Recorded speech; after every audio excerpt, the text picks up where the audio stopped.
Alright, hello, this is Dimitri. I am reporting from my sister's room, and the purpose of this video is basically, it's an address to people of the INTP personality type as opposed to the INFP personality type.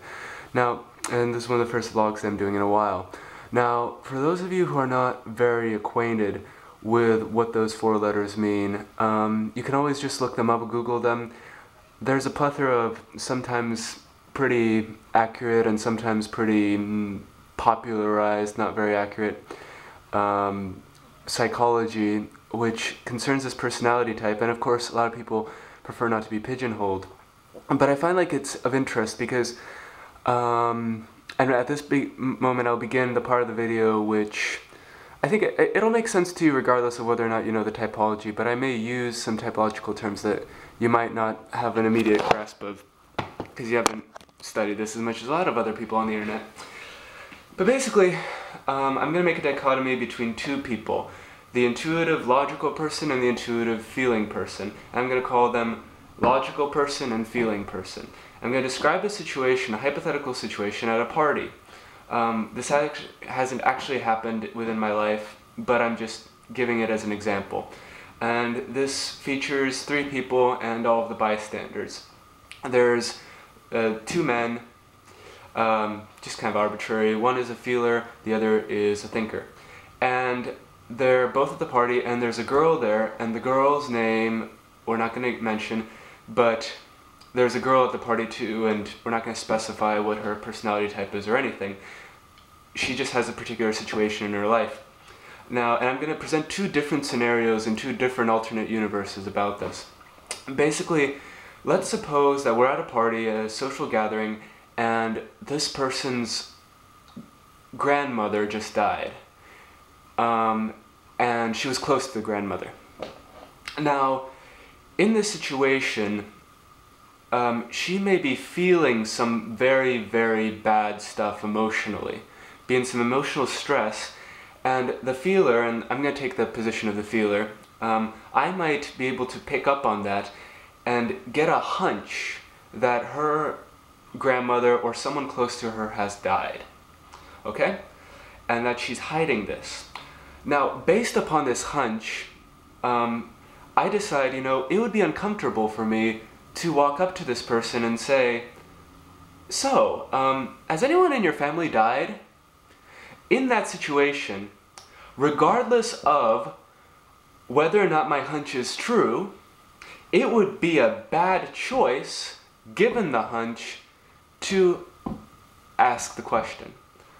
Now, let's say that my friend the thinker hasn't gotten this hunch because he has a greater preference towards the left brain than the right brain. He doesn't pick up on her emotions as well, and he mentions something which I wouldn't have mentioned. Something about some kind of accident in which a lot of people were killed, and let's say that her grandmother was killed in an accident. Now, I would have known not to mention this situation. He didn't know that, and now she's bawling in tears. And I know that my hunch was probably correct. Now I'm going to present another example.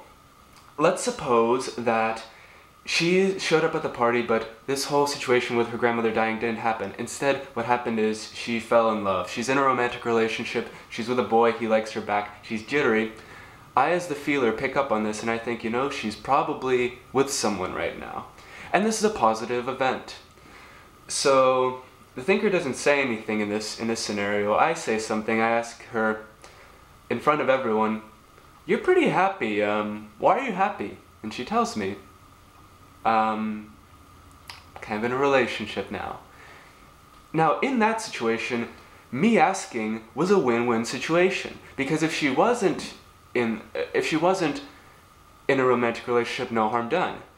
If she was, then yeah, it amplifies her happiness to be able to share it with other people, usually. And if she doesn't want to share it, it's okay.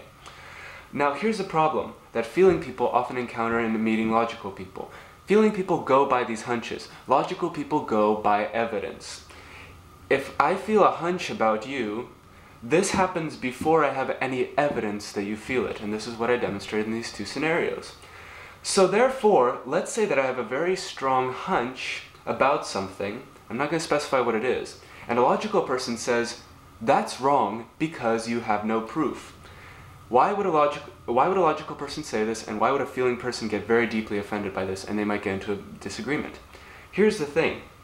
Logical person says you need proof for theories because if you use a theory without proof, if you use a theory without proof, you have no, and you act upon it, that is an uninformed and ignorant action. So it's always best to have proof. The problem is, in situations where feelings are concerned, as in the first example that I mentioned, in order for me to seek proof, seek evidence for my intuition, that would have in itself been an uninformed action. So therefore, and this tends to become, as I demonstrated, a greater problem in situations of emotional turmoil than emotional well-being. So where a feeling person, an intuitive feeling person of my character, is really liable to encounter serious conflict with logical people is particularly in those situations where feeling and sensitivity are important. Not when someone's already happy, but when someone is probably miserable. And this is where the writings of Poe and Shakespeare and all those great feelers, and the writings of poets is just as important as logical scientific process. So basically, this is what I want to leave off on.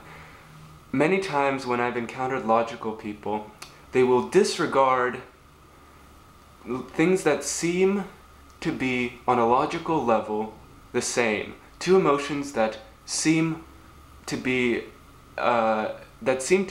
exactly the same, a conflict that seems to be a false conflict. Consider, for example, for one moment, white powder.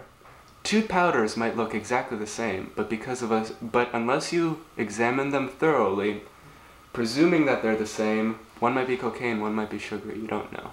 Thank you.